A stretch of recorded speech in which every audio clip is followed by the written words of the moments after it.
on TV, on radio, and on your smartphone. This is Talk TV.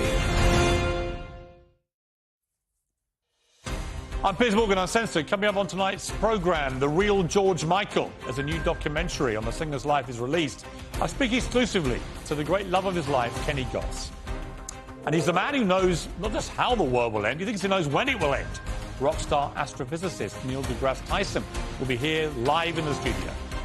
And as the rail strike cripbles Britain, it's time to take on the government. I'll ask Transport Secretary Grant Shapps why he's not sorting out this mess at the negotiating table.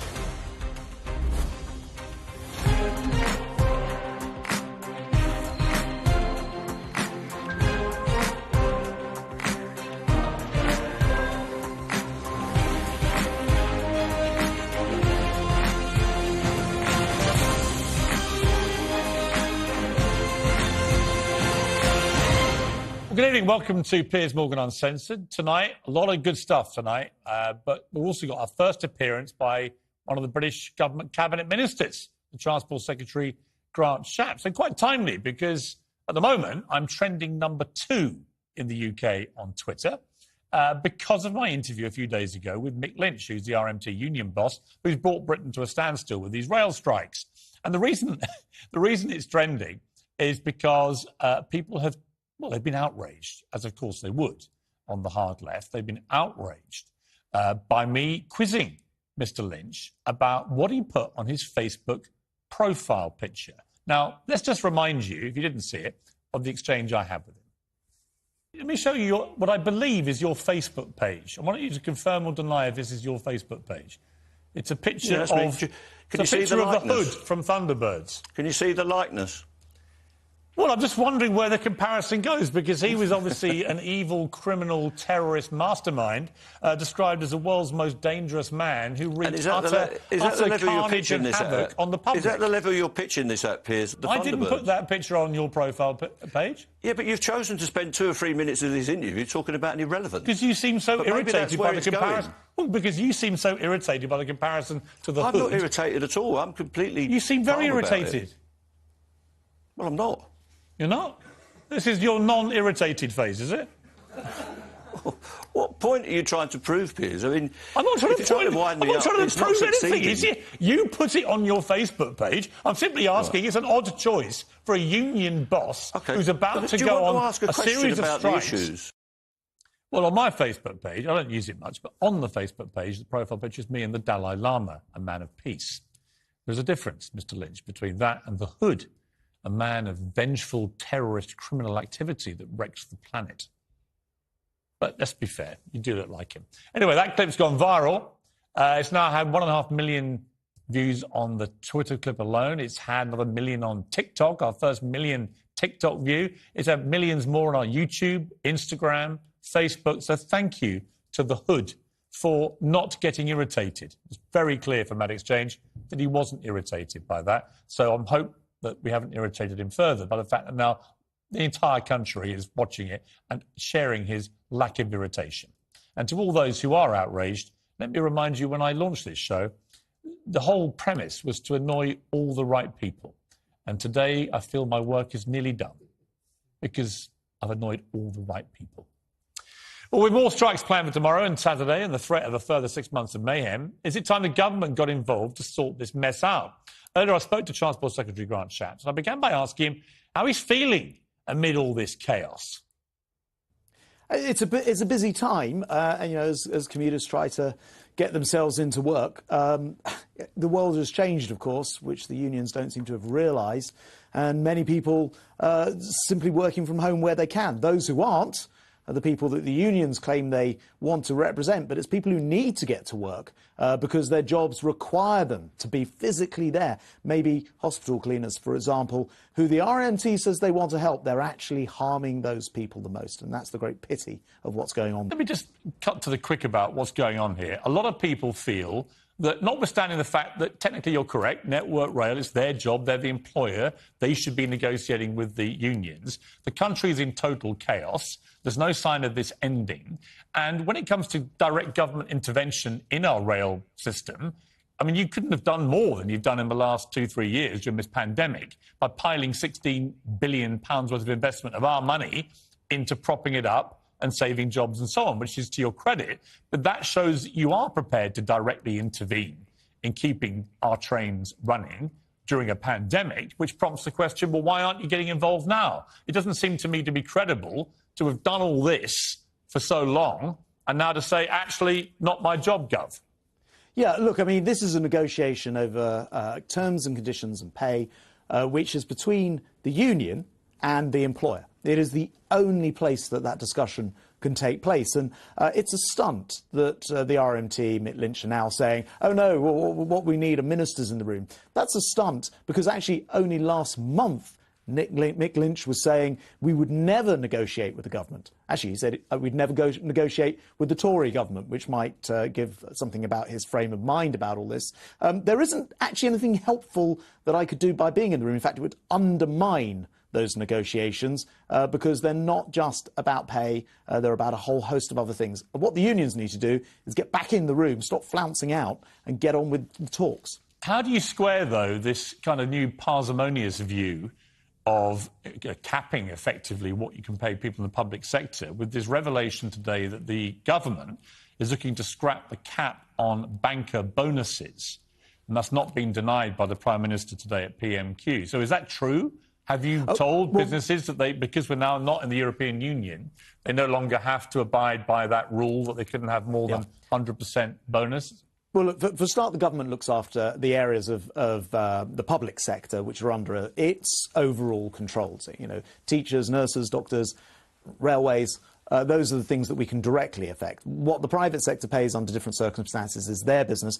I hope you'll forgive me. I'm not an expert on city rules, but my understanding is that there are always discussions and considerations about, particularly now we're outside of the EU, where caps lie in all of this. But I will have to leave it to the Treasury and others who will be better informed. But you would understand. I was going to say they're not, of course, public workers. Right, but if you, I understand the distinction, obviously. But clearly, if the UK government is telling people in the banking world, you can remove the cap on your bonuses, we're not in the European Union anymore, haven't got to abide by these caps, off you go, lads, fill your boots. That does jar very heavily with people right now who are struggling to feed their kids or queuing in food banks, or indeed, you know, people like Mick Lynch on behalf of his members would say, well, this is completely outrageous. So I think it's a perfectly valid question to ask any member of the Cabinet, frankly, as to whether this is true. Have you guys given the nod to the banking world? You can give yourself what you like as bonuses.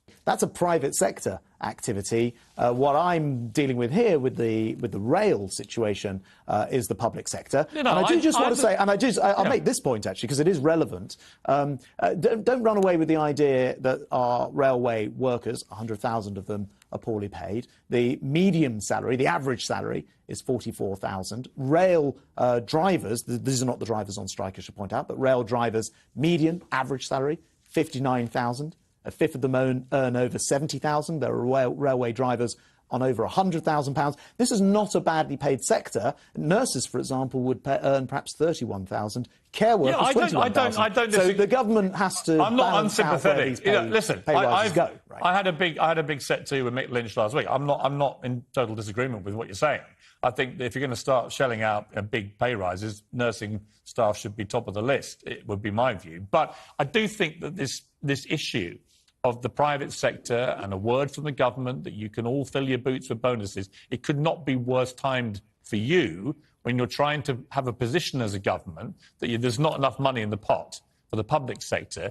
If the same government is going around removing any caps so that people in the banking community can enrich themselves, I think that's a very unfortunate juxtaposition. And I would simply ask you, clearly your position seems to be you don't know the truth about this, but if that was the case, would you share my view that it would be outrageous?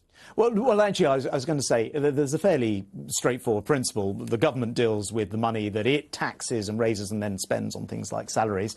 The government doesn't generally get involved in legislation about what, for example, a TV presenter could earn as a bonus. That's unusual. Now, after the financial crash, governments around the world have been more involved in setting these private sector or limits on private sector bonuses, for example. It's not generally what governments get involved with. OK, let me just finally on these strikes. Mick Lynch says he's met every transport minister, Tory transport minister in the last year. That presumably includes you. Well, he usually works with the railway ministers, so there are rail ministers. Have you met him? He will have met. No, I don't. I haven't met with him. No. You've never met Mick Lynch? Not knowingly, no. Not knowingly? Well, you think he's crept round your house when you're not looking? As far as I'm aware, I didn't want to mislead you that he was at an event I was at once or something like that. But no, usually in government... I've got to say, look, I understand all your reasons and rationale for not getting involved, as you say, in negotiation. But given what is going on in the country, given it's the very last thing anybody in this country needs or wants right now, surely there's going to be a moment when it just makes sense for you to pick the phone up to Mick Lynch and just have a conversation with him. Ultimately, you are the Transport Secretary. Yeah. That is right, but there is a rail minister whose job it is specifically but you're his boss, to deal right? with rail. But how far you're his boss. So how far do you take this? If there was a you're pay the boss. dispute... Let me answer the question. If there's a pay dispute on your TV channel, which I believe is ultimately owned by Rupert Murdoch, would you expect Rupert Murdoch to walk in and resolve that dispute? No. I'm sure he'd often get it. I would absolutely expect him to. Put it this way, if the entire country had been brought to its knees by whatever was going on, absolutely. Mick Lynch has a Facebook profile picture of himself as the Hood, the evil criminal mastermind from Thunderbirds. And I did suggest to him when we discussed this in a rather animated way on this show last week that you were the kind of Virgil character from the Thunderbirds. You actually look a bit like Virgil. And I pointed out that in the end, Virgil does emerge triumphant. Well, I think we can take these comparisons too far. But I simply think you can't hold the world back against things which have fundamentally changed. For example... it used to be the case if you wanted to go on the train, you'd have to go to a ticket office and pick up your ticket. Now only 1 in 8 tickets are bought in that way, and yet we have exactly the same number of ticket offices, almost exactly the same as we had in the 90s, before the internet got going. You had a situation where the only way to check a track to maintain it properly was to send people out and have them walk along the track. It's dangerous. I read accident reports often, frequently, from people who've died because they've been hit by trains as they try and maintain the track. And nowadays, a train can be fitted with sensors and cameras and take 70,000 pictures per minute to check that track much more safely and more accurately than the human eye. But because the unions refuse to reform themselves, we end up with a railway stuck in the 1950s and 60s. That has to change, and he won't be able to hold out against that change because he just insists on calling his union members out on strike, and the country can't live without him. Let me ask you quickly about Rwanda. We've got Prince Charles, you've got Boris Johnson going out there. Prince Charles, it was briefed and not been denied, believes that the government's Rwanda policy of sending people who try and come in illegally to this country to Rwanda is appalling. What is your response to that? I think what is incredibly inhumane is standing by and watching people drowning in our channel, watching people pay people smugglers and criminal gangs to bring them to this country, and other than wringing our hands and saying this is terrible, simply not having a plan to deal with it. And that is essentially, well, as far as I can tell, the position of everyone else, every other party, every political party in this country, apart from the Conservative Party. You may not agree with the plan, but we have a plan, and that is to ensure that people are put off, that we stop the trade, the illegal traffic in people. I've got a big problem with the taxpayer shelling out £500,000 a pop for empty planes on tarmacs who end up going to Spain. In which case, let's tackle the law, the legal establishment, which will fight this endlessly. And by the way, to put that into comparison, we spend £1 billion a year on dealing with the upshot of this asylum system not working. So, I understand that it will cost money to establish a new route, but what about all the money it costs to maintain a system which is fundamentally broken? But people are dying in the channel. We must do something about it. I agree. If you keep being blocked, though, by the law, and the law is what it is. It's a law, so they're currently winning. No, that's, I mean, you know, the job I do in this place behind me here is change the law. Right, I understand. When the law isn't working, I understand, but my our point job is to change it. My point is, if you literally can't get this plan to work, at what point do you abandon it and stop wasting taxpayer money? Oh, look, I think we're only at the beginning. We're going to make the plan work. I mean, we are a determined government who do a lot of difficult things. We are prepared to take those decisions. How would you feel? How would you feel, though? How would you feel if I said to you, all right, Mr. Shapps, I'm sorry, but we're going to take your Ukrainian family and we're going to put them on a plane to Rwanda tomorrow?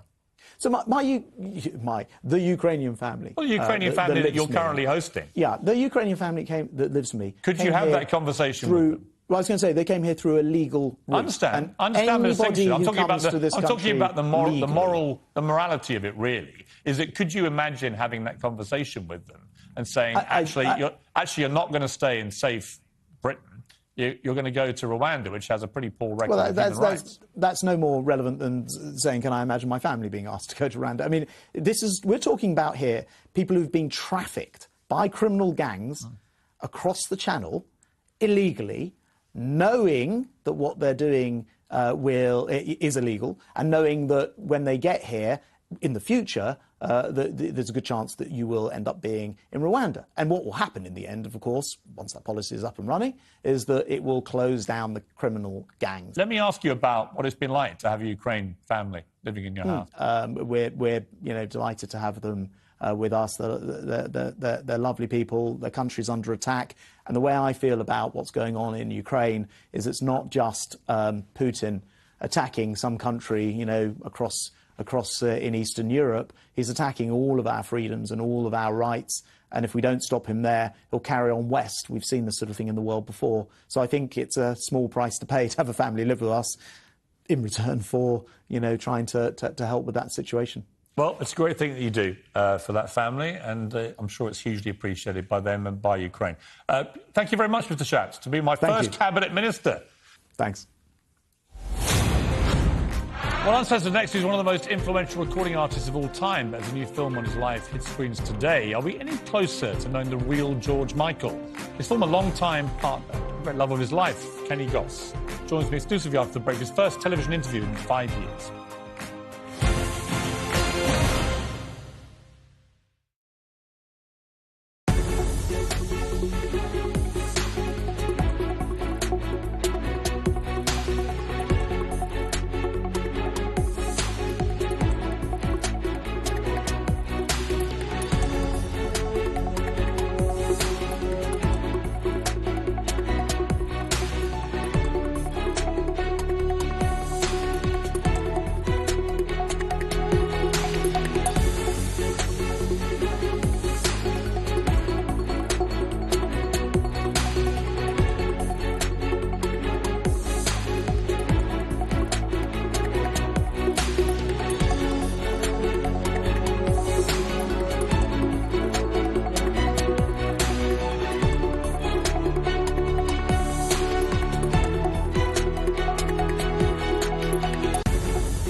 Welcome back to Piers Morgan Uncensored. Well, from the formation of Wham to his untimely death, George Michael was an enigma as well as a gigantic talent.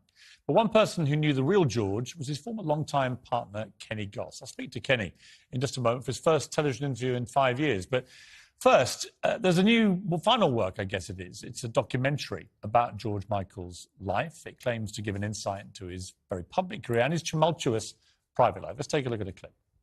You have a right to walk away. The music industry takes away that right from every artist it signs. George had raised the bar to a whole new level. It was a revolutionary thing. And I want to leave songs. I believe I can leave songs that will mean something to other generations.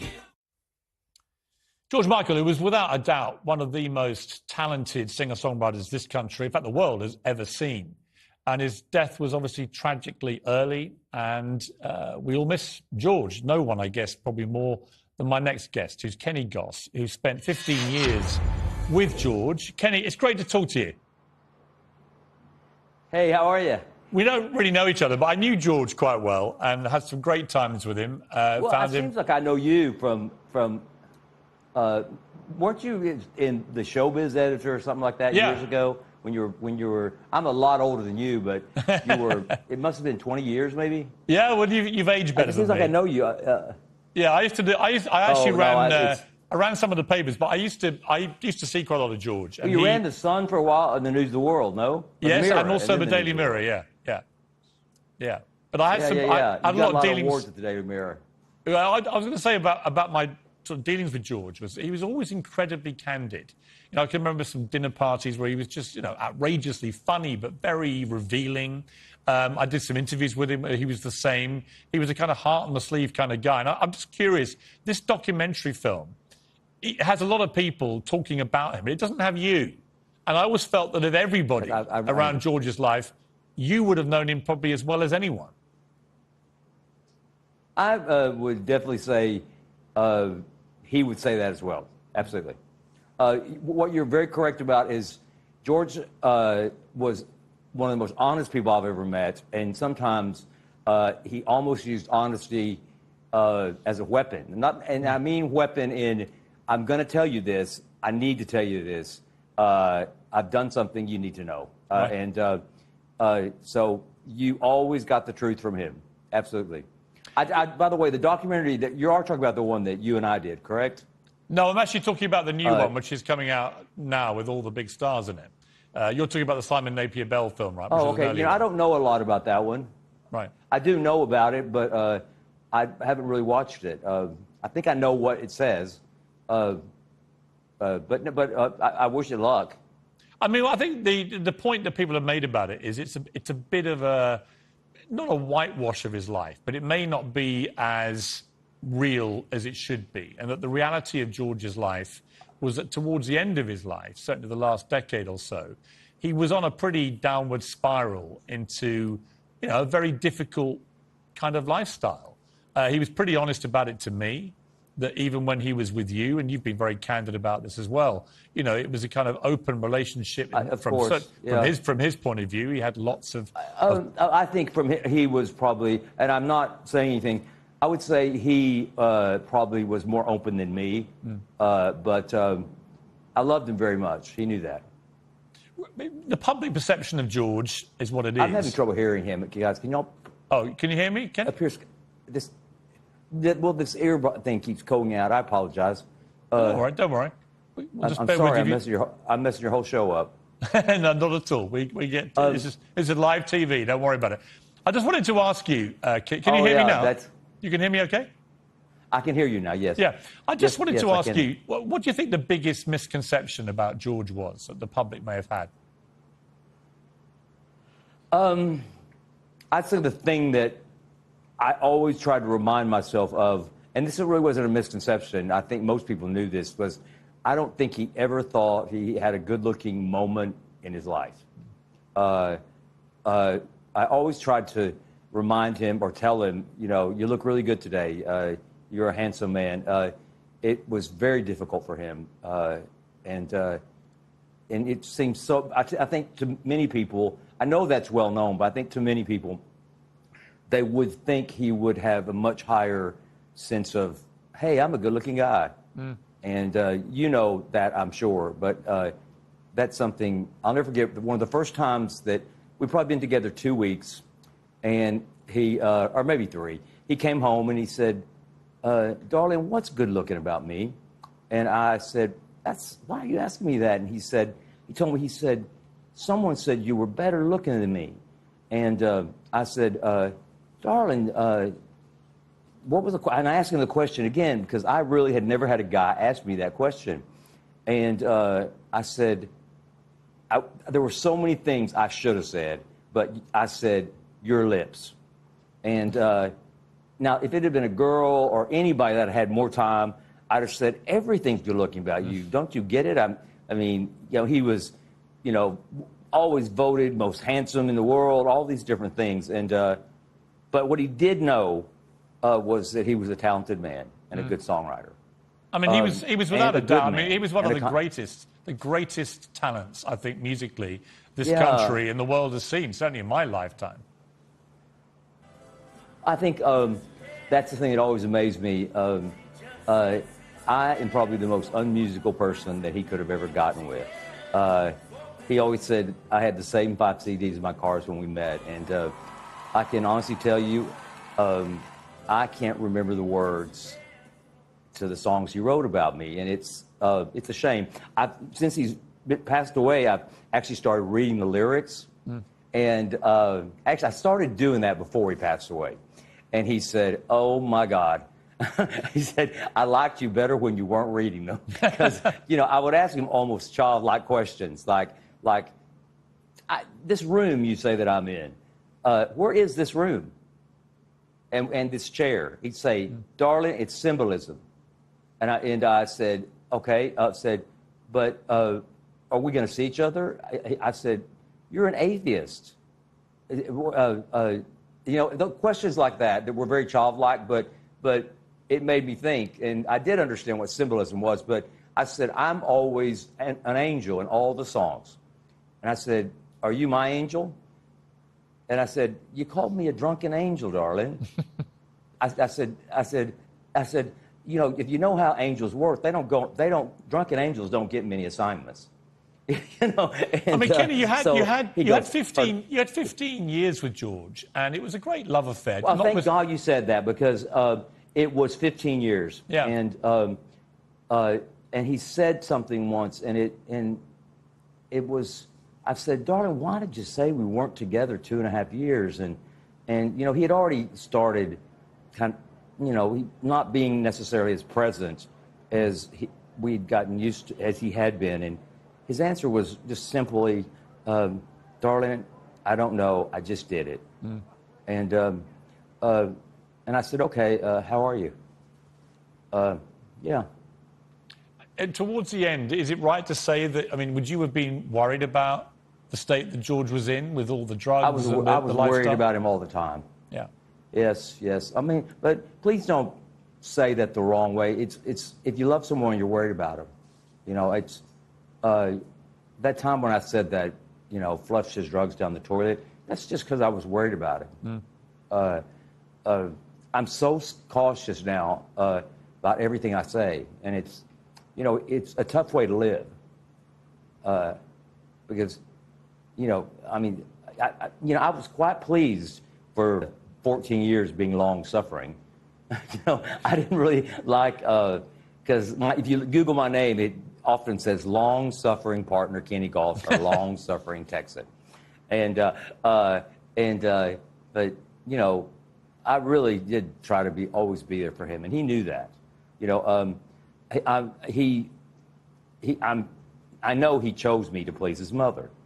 I mean, he told me that. You know, he had this view that his mother and I was very much alike, and in a lot of ways we were. I would say I'm probably, I'm much more a guy that plays by rules, and she was kind of the same way. I mean, I'm also not judgmental at all, but you know,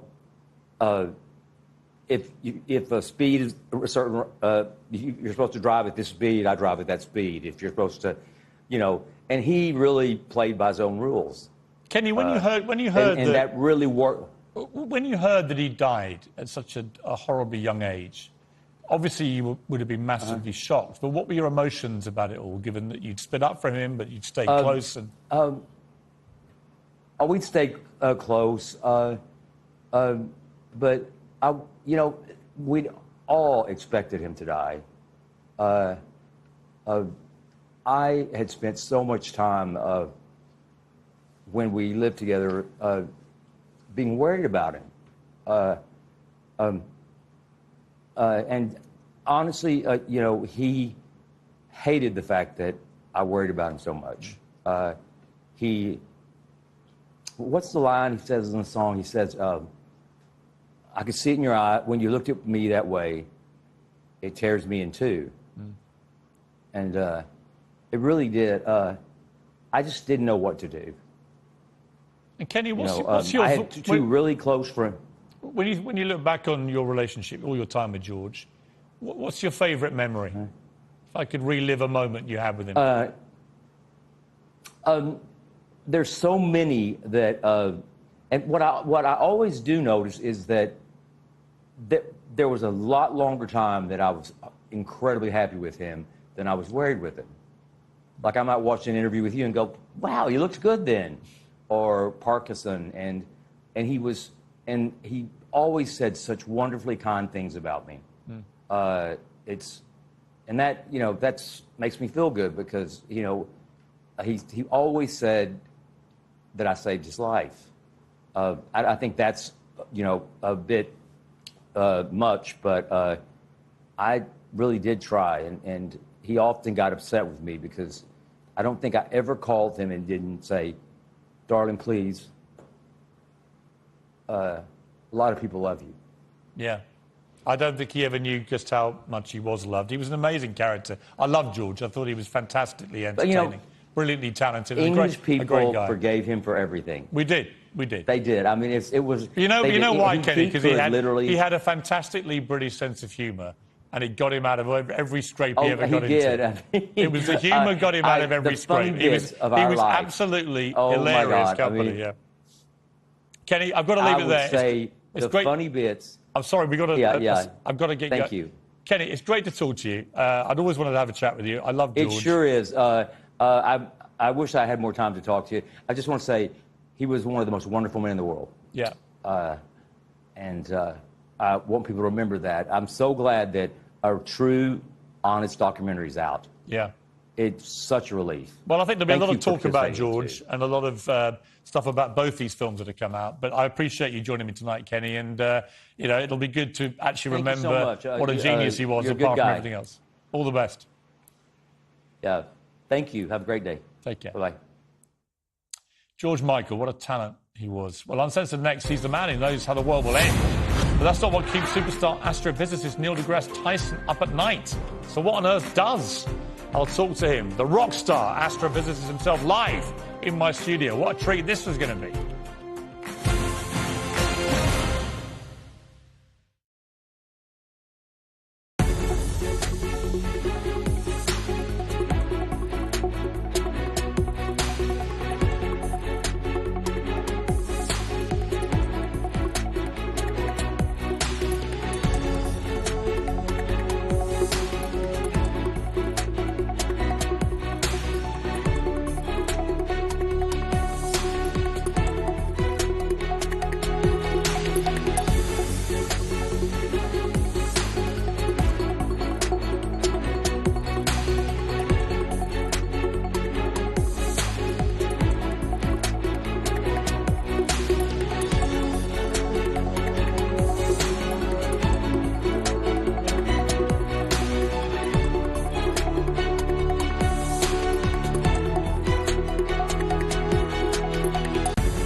This is Talk TV.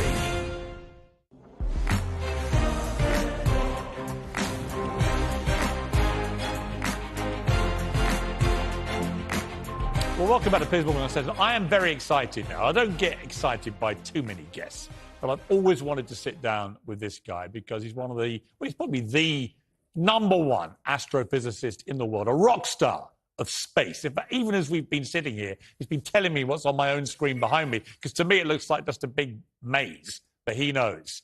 And he is Neil deGrasse Tyson. Thank you for coming. You happen to be in the country. I just happen to be in the... And we happen to lure you to my studio, and I'm so happy about it. Just happen to be in the hood, as we say. Yeah. Before we go any further, what is this thing behind we put here for you? Okay, so this is... these stars that are coming through, that's just special effects. But in the background is an actual image of the Milky Way galaxy. Really? And coming up right now is the galactic center behind us.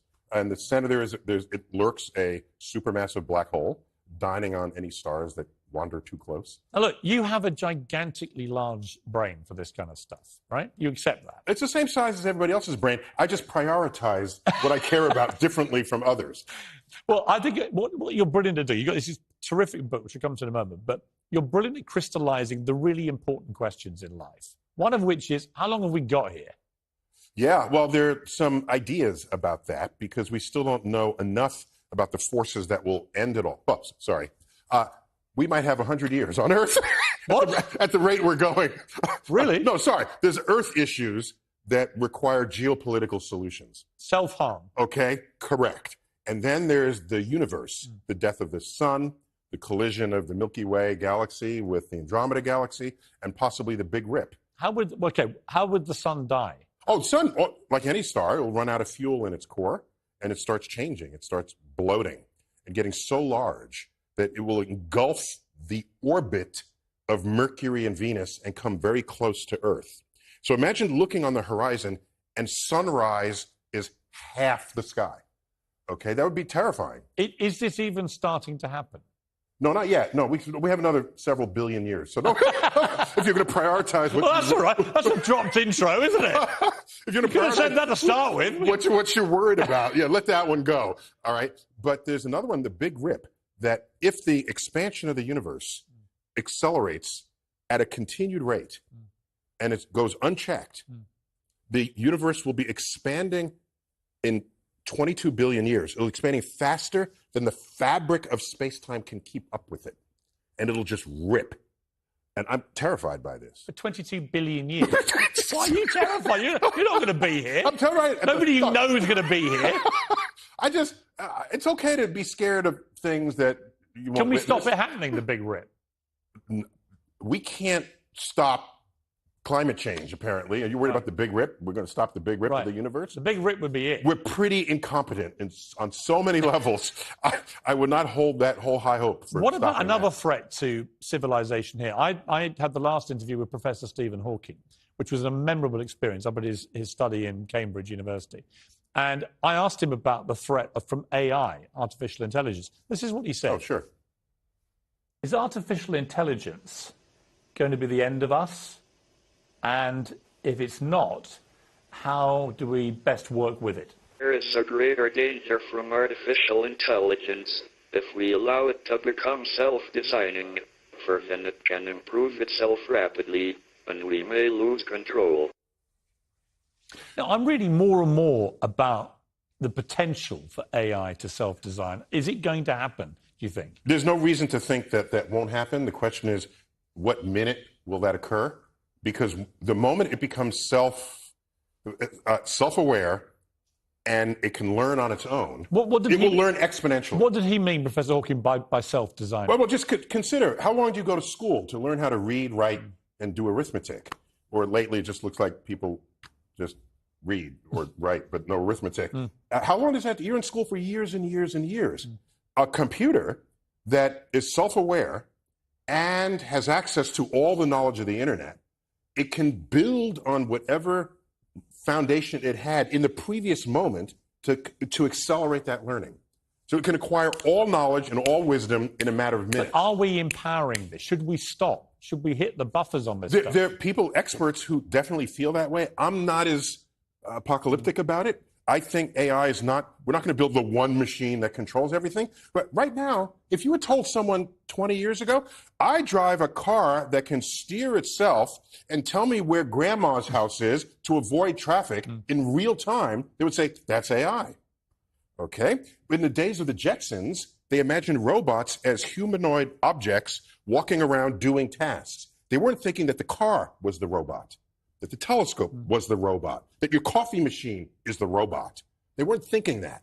They had a robot operate the coffee machine, right? The robot drove your car. So if we infuse AI in all the areas of our lives that serve our needs, then I don't see AI becoming centralized in a way that then takes over. Some people think that Elon Musk is AI.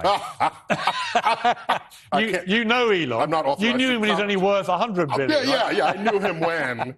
He had a great line. He says, you know how to make a small fortune in space? Start with a big fortune. That was a good line. But now he made a big fortune. I mean, he's doing lots of very interesting things in space. But one of the issues up there is that the space is getting quite cluttered with stuff, including Elon's. I mean, what's the answer to this? Yeah, it's not clear. And just today, one of the reasons why I'm in London is to attend a space sustainability summit. Look at those two words together, space sustainability. We see these trails of satellites going across the sky. They call them constellations of satellites, and that pisses me off. Because a constellation of stars that don't move across your sky. They took our word and naming their satellites after this. So there are thousands of satellites in the sky, creating these streaks. And how dangerous is that? Well, first, it's ugly to those who want to just bask in the majesty of the night sky. Plus, it makes further space commerce hard because space gets crowded. And some satellites have been actively destroyed. Right? China did it first. We did it second. Russia did it third. And, okay, I didn't destroy your satellite. I destroyed one of my own. But you saw it. Okay. Have you been to space? No. Would you like to?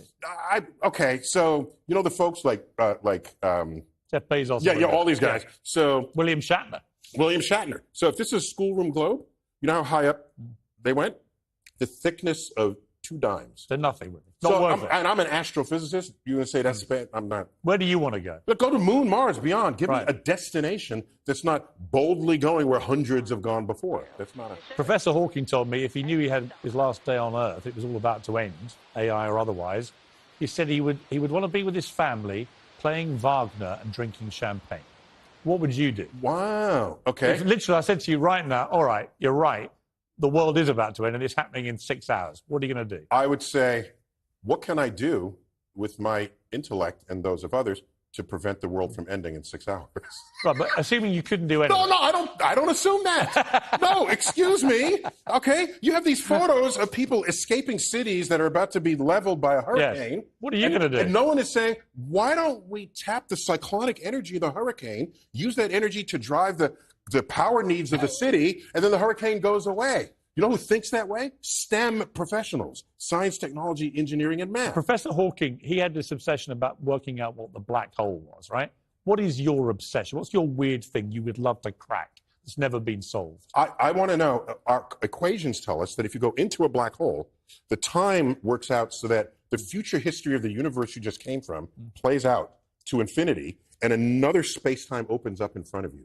So I want a mapping of all the new space-times that the black holes are providing. So you're all basically obsessed with the same thing, black holes? Well, who wouldn't be? I find them a little bit black. We're obsessed with black holes the way kids are obsessed with T-Rex. Yeah. Every kid knows a T-Rex, right? Yeah. I think it's because it's the threat that it can eat you that has earned its respect. Neil, this book, Welcome to the Universe, absolutely fantastically fascinating. Thank you. You are a remarkably fascinating guy. This image is like the original textbook that spawned a series of books. Yeah. This latest one is the universe in 3D. Right. There are glasses that are part of it, and the objects in the universe pop, and they transform from just a picture of a planet to a world as a planet. We even show the constellations, and you realize the constellations are spread in 3 dimensions. It's not just. I could talk to you for hours. Sadly, we run out of time. The universe is big. It is, and what a pleasure. Please come back again next time you're here. You got it. We'd love to have you back. Great to finally talk to you properly. Well, Uncensored next. The Prince of Wales has arrived in Rwanda, but got his work cut out to save the Commonwealth. Will it crumble under King Charles? Tonight's Piers pack, Esther Cracker and Julie Bindle. We'll debate that in a few minutes' time.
Welcome back. Prince Charles will sell out his stall to save the Commonwealth during a trip to Rwanda, insisting that members are better and stronger together.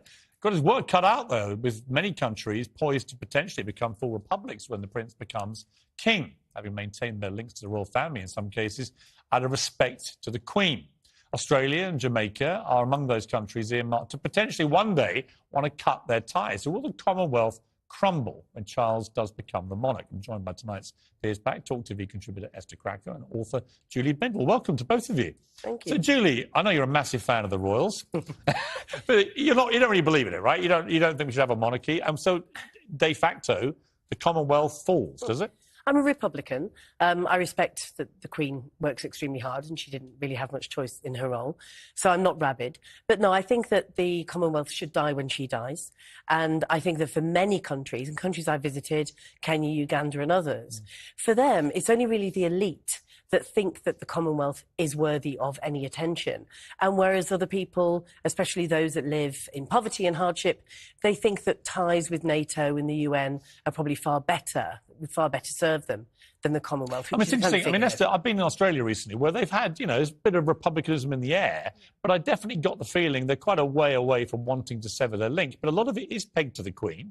Tremendous respect for this unique world figure, really. No one's quite sure what's going to happen when she is sadly no longer with us. We're not sure when that will be, obviously. But there is a lot of sort of precariousness around the monarchy and the Commonwealth, all of it. What do you think? I think it's quite a pity that, the Commonwealth has now just become synonymous with the Queen as opposed to the royal family. And, I actually dispute the idea that it's just, amongst the countries that you were mentioning, it's just an elitist idea. Actually, if you think about the Commonwealth and the potential of the Commonwealth, it gives a lot of these countries a lot of visibility. So if you imagine you're a small African country in the middle of nowhere, petitioning the UN to help solve a political dispute or anything like that doesn't really get the attention of these larger organizations. But you can have direct access to countries like India, Canada, the UK, and they are actually far more useful in solving these sorts of issues than, bigger organizations. No, I agree with you. For small countries that normally would not get the attention of the UN. But even post-Brexit, I mean, obviously we haven't seen the realization of that yet, but there's so much potential with this organization post-Brexit to actually deepen its ties with the Commonwealth. I think one of the issues I have with people that talk down on the Commonwealth is really understanding Britain's place post-Brexit and in the 21st century as it is now. It's not the, Britain that came out of the Second World War, the British Empire, all of that. Everything's evolved, and the royal family will evolve with that. But we also have to understand the Commonwealth's role in that. There's so many opportunities to expand Britain's, touch around the world and the values that Britain holds so dear that I think it's so sad. I did feel with the Platinum Jubilee, it was a uniquely British occasion. Yeah. And when you travel the world like I've done a lot, there's a lot of people envious of what we have here, this royal family, this pomp and pageantry. People say, what's the point of it? I say, well, actually, that's the point of it. It's something uniquely British. It pays for itself through tourism most of the time. I'm not sure that's true, though. Well, it is pretty true. I think it pays some businesses through tourism. I don't think it goes directly to the people, whereas from the people, our tax goes directly to the royal family. Didn't you feel a little twinge of patriotic fervour? I saw all the flags waving and the royals out there. I don't have an issue with patriotism. I think that we should be proud of the things that we're good at doing, and that we should be proud of the things that we should be proud of. But I don't think we have to see that through the lens of a privileged family that is.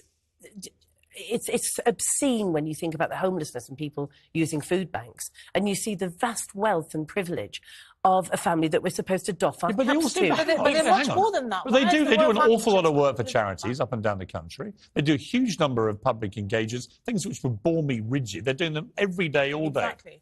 The royal family is a lot more than just a privileged family. I completely agree with you. Yes, they are a privileged family, but they're a lot more than that. And I think a lot more is at stake than just saying, let's get rid of this privileged family, let's get rid of the Commonwealth and all of these things. I feel like, and it's not just countries that were in the British Empire that part of the Commonwealth. There's Rwanda, obviously. I think it's Mozambique. Okay, look, yeah, of course. I've got to jump in here. Very quick test. Apparently, is a flamingo test where if you can balance on your leg for 10 seconds or more, you've got a longer life ahead of you. I'm going to spare you, Julie, because you've already said you don't want to do it. Absolutely. Esther, get up here. Right, okay. Let's do this, right? Okay. Up you go. On one foot. We've got 20 seconds. I am in heels. I'm going to go. Esther, go. Okay. Right. 1, 2, 3, 4, 5, 6, 7, 8, 9. Said you were wobbling. I am rock solid. I'm going to live forever. You, Esther Cracker, have got problems. And you, Julie, very sensible. Hold on. much. Whatever you're up to, keep it uncensored. And good night.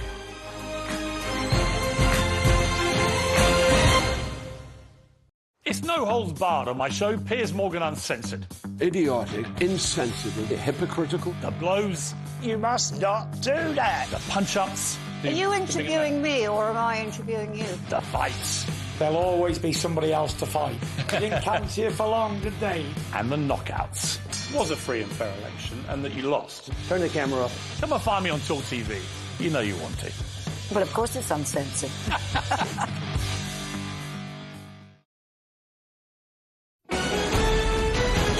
This is Talk TV News.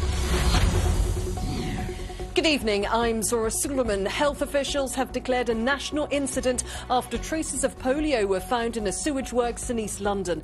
While the risk to the public is low, Brits are being urged to check their vaccination status as the virus was eradicated in the UK in 2003. The Transport Secretary has denied claims he wrecked negotiations between unions and rail leaders, meaning tomorrow's strikes will go ahead. The RMT union accused Grant Shapps of refusing to withdraw threats of redundancy for workers, but Shapps called this a total lie. And Foreign Secretary Liz Truss says the UK is ready to support Afghanistan after over 1,000 people were killed as a 6.1 magnitude earthquake struck the country. That's all for now. We'll have more after the talk.